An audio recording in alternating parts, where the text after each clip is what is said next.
people. Well, the saga of Shitbag Steve continued yesterday. Well, the police involvement and emergency services involvement did. I mean, a couple of days ago,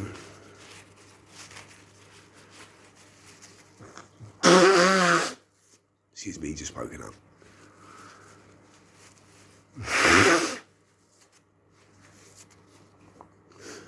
Obviously, those who follow me on Facebook will already know quite a bit about this.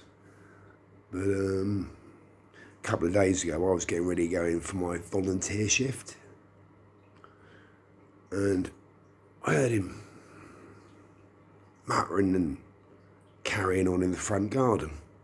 I looked out and he was in the neighbour's front garden. Now it's a house share. They have issues with their bins, so there's often rubbish bags piled all over the actual bins. Apparently he called it Greg, the landlord, because I know him. Because it used to be a family home. Theirs. They've got money, obviously. And basically, he was picking up their rubbish and taking it around to our bins around the side. And then I hear a bin being trundled around. He's taken one of our bins and he's putting it in their front garden. And I'm like, I open the window, I'm like, Steve, what the fuck are you doing? Demonetised. Well, their rubbish keeps building up. I'm like, Steve, mate, it's a different letting agent. It's nothing to do with us. Put the fucking bin back. And then I spray painted the house number on all the bins, because that's what people do in the UK. I don't know if our US friends, I don't know if you do this to make sure, you know, your bins are your bins, or whether it's more communal. So yeah. And then last night, about 6 o'clock, I come home, and front door to the 3-flat building is wide open, and his missus, Mags, Steve, Shitbag Steve's missus, is on the phone, and she's trying to get my attention. I'm thinking, I don't want to know. Apparently he'd passed out and she phoned an ambulance, and I basically kicked the brick out from under the door to shut the front door. I guess, well, whatever, and walked past her because I've got no patience left. And I came upstairs, talked to my partner. Apparently he'd been intermittently shouting and yelling again. Pissed off his face. Probably, I don't know, don't care.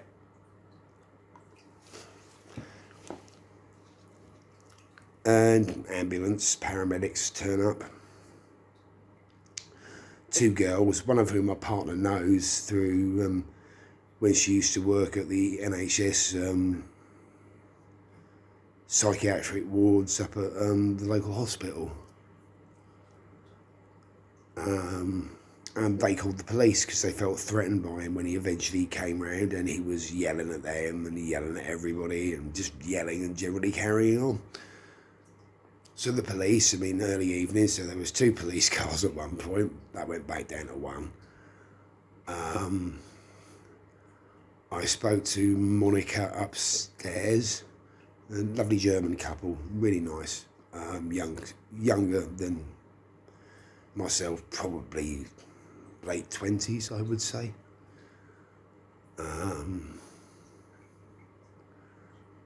And I managed to get the attention of one of the police officers to say, I think both myself and the other neighbours would like a word about what's been going on. So we thoroughly briefed them on it, and indeed the upstairs neighbours did. Eventually the ambulance and all the police went, and he started yelling and carrying on intermittently again. I think his partner went out and locked him in the flat, because we distinctly heard, I want to get out of here. Something like that. Drunk or just deranged, I don't know and don't care. And I think I went to bed about midnight, and here I am up about 4:45.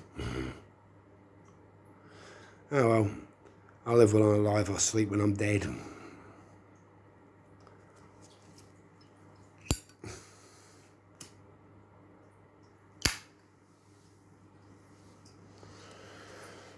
And apparently, because he seems to kick off in the front room, and Michelle was up gaming and we just felt too tense to go to sleep, probably, but I went to bed at midnight. Apparently while I was sleeping,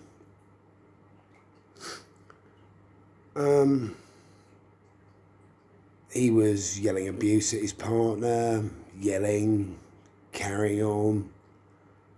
So he'd obviously woken up again, hadn't he? And eventually, I presume she called the police, and they came and hauled him away at about 2 o'clock this morning. Oh dear, what a king shame.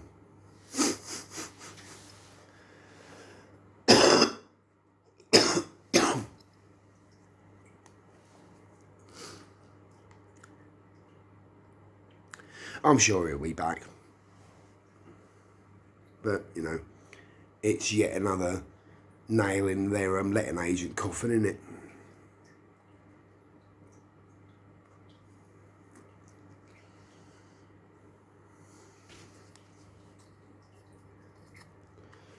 The police yet again were friendly and helpful and were very understanding about the situation. I think because he's been hauled off, hopefully mental health services will be involved. And I'm hoping, because it's largely going to be mental health services rather than the police, who he seems to listen to and calm down for, maybe he'll kick off against them and they'll section him. In the UK, they have this thing, whereas if someone is an obvious risk to others and themselves, they can forcibly detain you under the Mental Health Act. You don't get a say in it.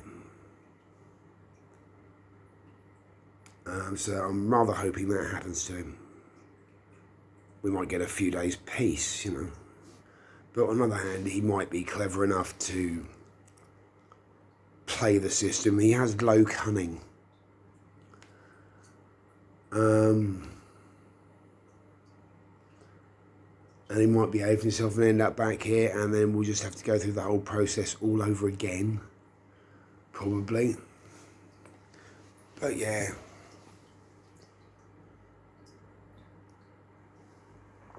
I saw both Monica's cats yesterday evening. She's got a pure white one and a pure black one. They're both lovely. And they both gave me a sniff. I held out my hand because they were on the banisters, you know, on the stairs above their little entrance hallway. And they both thought, "Ooh, hello." Gorgeous. Yeah. So anyway, that is the continuing saga of Shitbag Steve.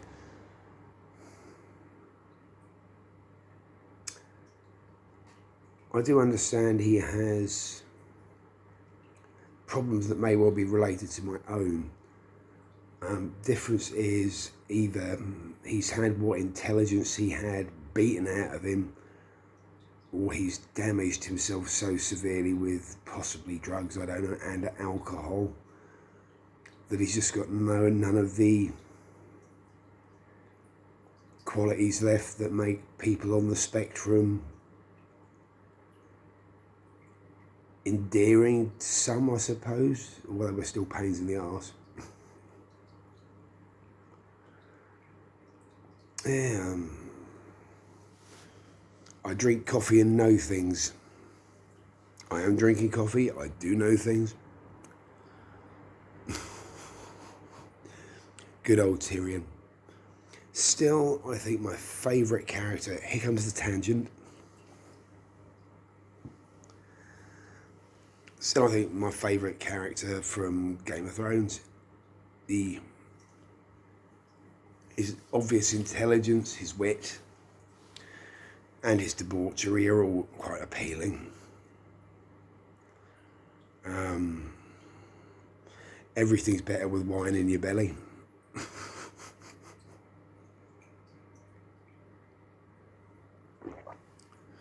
For me, an incident that was both in the books and in the TV series, it's the conversation with young Jon Snow by the campfire on the way to the wall.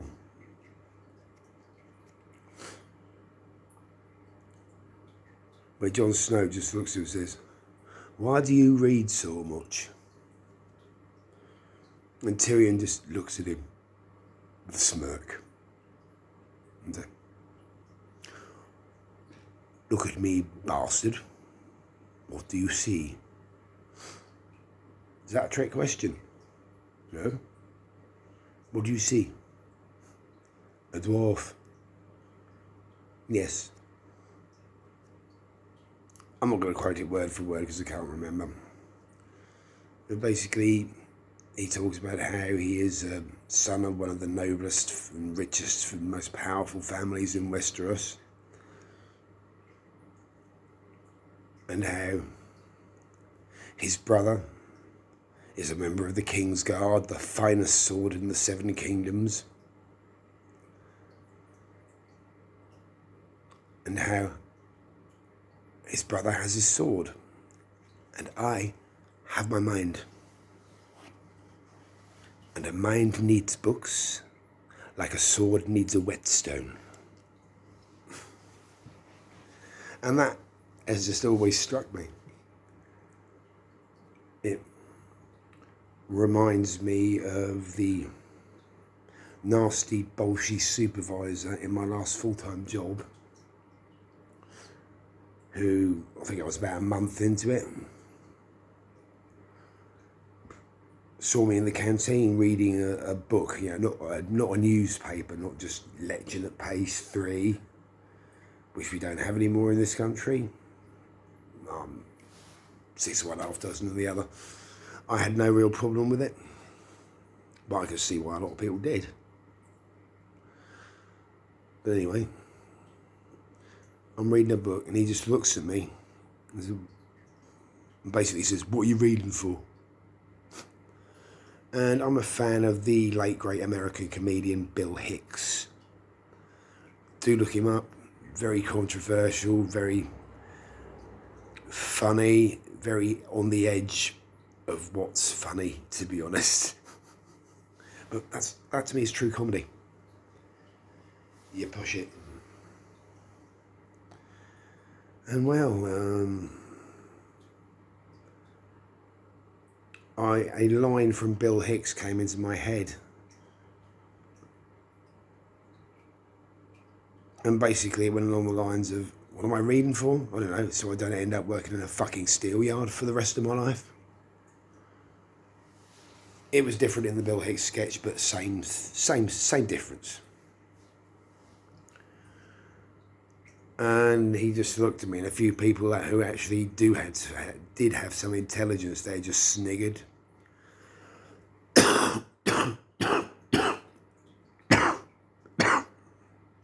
Excuse me. Oh. So yeah.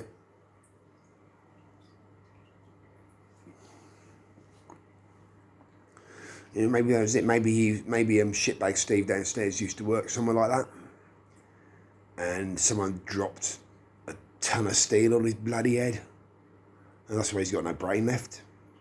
I think it possibly is a tragedy. I mean,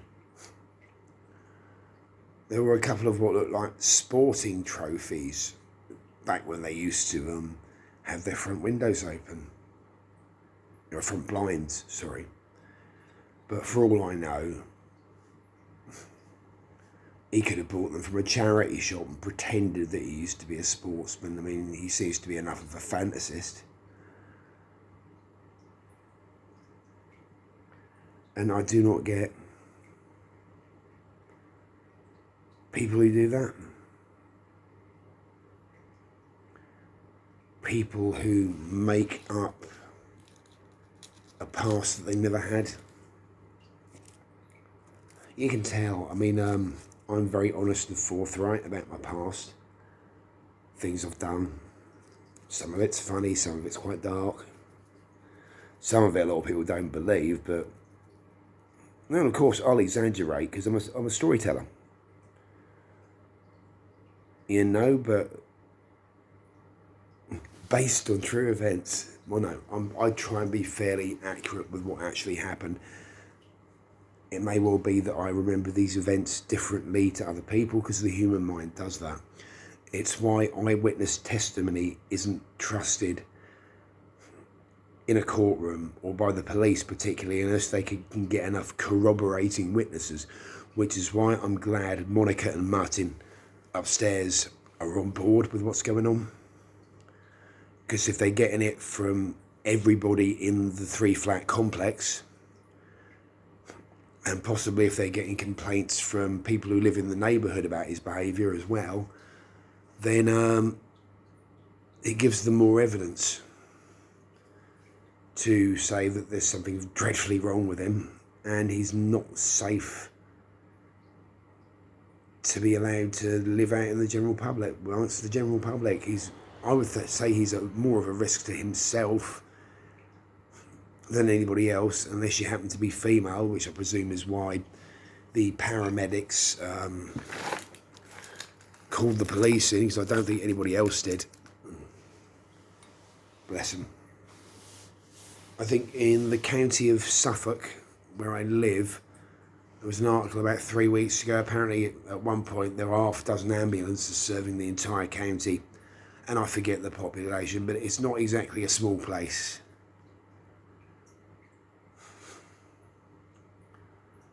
I would say it's probably the equivalent of say an American county, because you have counties within the states over there, don't you? I believe. In fact, I believe there's a Suffolk County in Massachusetts. Learned that from Fallout 4, wonderful game that I do like playing. And there's actually there's also an Ipswich over in Massachusetts as well. So yeah, the shared history that we Brits have with especially the northeastern part of the United States has always fascinated me.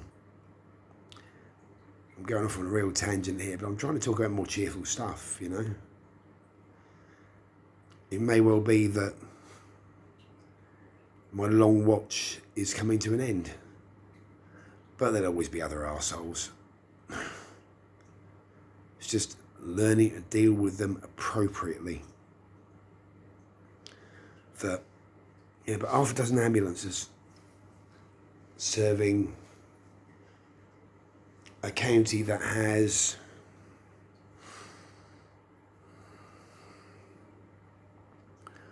at least two what we in the UK would call city-sized places. We're weird about cities and towns in this country. Don't ask, it's really complicated. To have a city, to be a city, somewhere must be given city status. Ipswich is the biggest town in Suffolk. They call it the county town, but it's a city, you know. And then there's Bury St Edmunds, which yet again is a large conurbation. And, you know, there's a lot of the smaller towns, like where I grew up, Needham Market, Stowe Market, that are expanding massively because we are on the commuter line from Norwich to London via train. So yeah, half a dozen ambulances.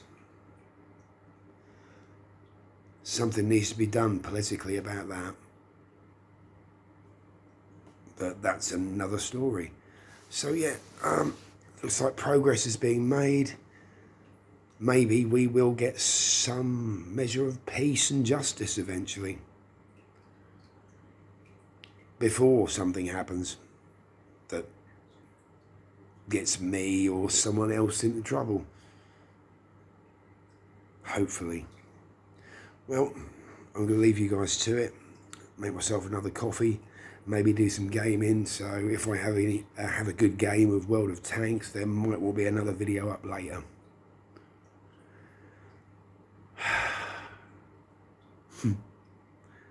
I feel strangely content. Well, not strangely.